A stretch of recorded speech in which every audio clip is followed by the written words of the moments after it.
주가 반토막에 뿔났다. 소액주주들 집단행동 돌입. 앵커.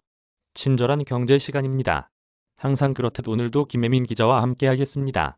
올해 들어서 개인 투자자들, 주식에 투자하는 개인들이 많이 늘었잖아요. 그런데 이 소액주주들이 뭉쳐서 집단행동하는 경우들도 최근에는 또 많이 늘고 있다면서요. 기자. 그렇습니다. 우리나라의 개인 투자들 벌써 1,000만 명을 넘어섰는데요.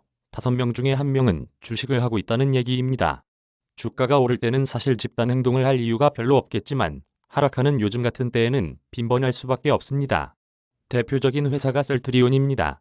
코로나19 치료제가 매출 부진을 겪으면서 셀트리온 삼형제라고 불리는 새 회사의 주가가 크게 하락했거든요.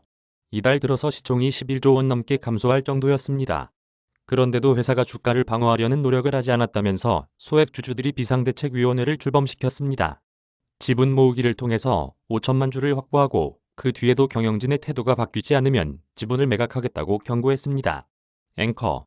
소액주주들도 자신들의 권리를 행사하려는 모양새를 보이네요. 그런데 셀트리온 같은 경우에는 소액주주들이 회사에 굉장히 충성도가 높다.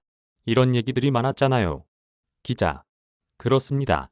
몇 년 전만 해도 셀트리온에게 주식은 종교에 가깝다는 평가를 받아왔습니다. 소액주주들의 결집력이 강하고 경영진에 대한 믿음이 확고하다는 의미였는데요. 그런데 최근에는 경영진에 완전히 등을 돌렸습니다.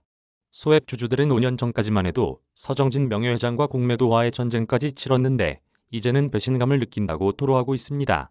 소액주주가 모이면 얼마나 되겠냐 이렇게 생각할 수도 있지만 셀트리온은 소액주주가 갖고 있는 주식 비중이 굉장히 높습니다. 지난 2분기를 기준으로 전체 소액주주 40만 9천여 명이고요. 이들이 보유한 주식은 전체 발행 주식의 64%를 넘습니다.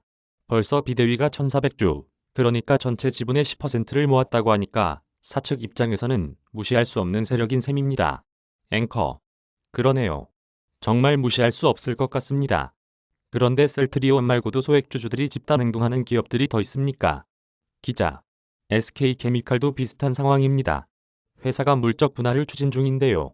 여기에 반대하고 나섰습니다. 사실 물적 분할은 주가 하락으로 이어지는 경우가 상당히 많기는 합니다. 소액주주들이 최근에 버스 랩핑 광고와 1인 시위 등을 하고 있습니다. 음의 소액주주들도 이번에 결집했습니다. 주가가 최근 30% 넘게 하락하면서 주주들이 회사 측의 주주가치 제고 방안을 요구하고 나선 겁니다. 소액주주들의 분노가 예상보다 커지니까 회사 측은 배당을 포함한 주주 친화적 정책을 검토하고 있다는 입장을 내놓기도 했습니다. 앞서 두산인프라코어와 시젠, 또 부광약품 등의 소액주주들도 연대를 구성해서 결집하기도 했습니다. 앵커. 지금 소액주주들의 집단 행동을 보면 소액주주들이 자신의 권리를 행사하겠다, 찾겠다. 이런 움직임으로 이해할 수 있지만 경영진 입장에서는 과도한 경영 개입 이런 걸로 일부에서는 약간의 부작용도 나올 수 있을 것 같다는 생각이 들기도 해요. 이게 접점을 찾기가 쉽지 않을 것 같습니다. 기자. 과거에는 소액주주들이 주가가 떨어지면 자신의 운이나 실력을 탓했거든요. 그런데 이제는 상장사들의 불합리한 점이 있다면 적극적으로 이의를 제기하는 사례가 늘고 있습니다. 실제로 기업들에게 ESG 경영이 중요해지면서 주주권을 행사해서 기업 경영에 참여하고 또 감시도 필요하다는 국민적 공감대도 형성되고 있습니다.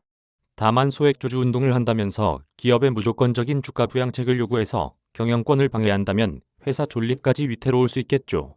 합리적인 근거를 토대로 기업의 문제점을 해결하는 데 초점을 맞추는 게 중요한데요. 단순히 주주의 이익만 요구하기보다는 기업 노동자나 사회에 끼치는 영향까지 함께 고려한다면 더 긍정적인 효과를 가져올 걸로 보입니다. 김혜민 기자.